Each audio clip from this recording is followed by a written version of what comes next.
பிம்பாம் hair ஆயில்ல mention பண்ண ingredients use பண்ணி இது நம்மளே வீட்டில் செஞ்ச ஹேர் ஆயில். இந்த ரெண்டுமே ஒண்ணா? நம்ம செஞ்ச ஹேர் ஆயில் இந்த மாதிரி ரியலா வந்திருக்கா இல்ல ஃபேக்கா வருதான்னு பார்க்கலாம் வாங்க. ஃபர்ஸ்ட் அதுக்கு முன்னாடி ஒரு டிஸ்க்ளைமர்.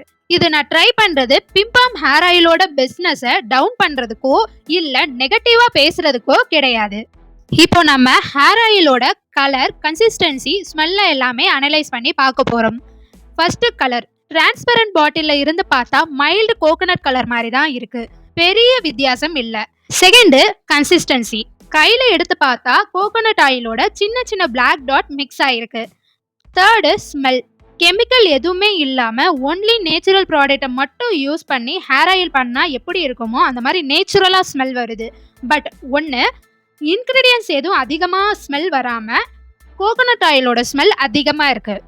அவங்க சொன்ன 5 இன்கிரீடியன்ஸ் கருவேப்பிலை, மருதாணி, நெல்லிக்காய், வெந்தயம், செம்பருத்தி பூ, இது எல்லாமே இப்போ என் கையில் இருக்கு. ரீசெண்டாக 100 ml 270 rupeesக்கு பர்ச்சேஸ் பண்ணேன். பட் நானும் வீட்டில் ஹேர் ஆயில் ரெகுலராக பண்ணுறதுனால எனக்கும் மேக்கிங் பாயிலிங் ப்ராசஸ் கொஞ்சம் தெரியும். இப்போ ஸ்டார்ட் பண்ணலாமா?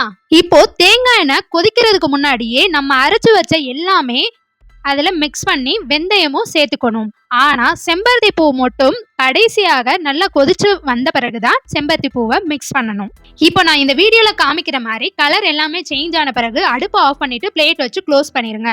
அப்போதான் இதில் இருக்கிற சத்து எல்லாமே அந்த ஆயிலில் போகும். 3 hours க்ளோஸ் பண்ணி வச்சுக்கோங்க. ஃபைனலி இப்போ ரிசல்ட்டை பார்க்கறதுக்கு முன்னாடி இவங்க கமர்ஷியலாக பண்ணுறதுனால மேபி இன்கிரீடியன்ஸை கம்மியாக யூஸ் பண்ணி கோகோனட் ஆயிலை அதிகமாக யூஸ் பண்ணியிருக்கலாம். பட் நம்ம இன்கிரீடியன்ஸ் மென்ஷன் பண்ணாமல் யூஸ் பண்ணியிருக்கோம். பட் இந்த பிளாக் டாட் வர்றதுக்கு ஸ்பெஷலாக இன்கிரீடியன்ஸ் யூஸ் பண்ணியிருப்பாங்கன்னு நினைக்கிறேன். ஏன்னா அவங்க வீடியோவில் செக்கில் ஆட்டின தேங்காய் எண்ணெய் காமிக்கும் போது ஒயிட்டாகவும் இருந்துச்சு, பிளாக் டாட்டும் மிக்ஸ் ஆகி இருந்துச்சு. மேபி நீங்களும் வீட்டில் இதே மாதிரி செஞ்சு பார்த்தீங்கன்னா எனக்கு வந்த ரிசல்ட் உங்களுக்கும் வரலாம்.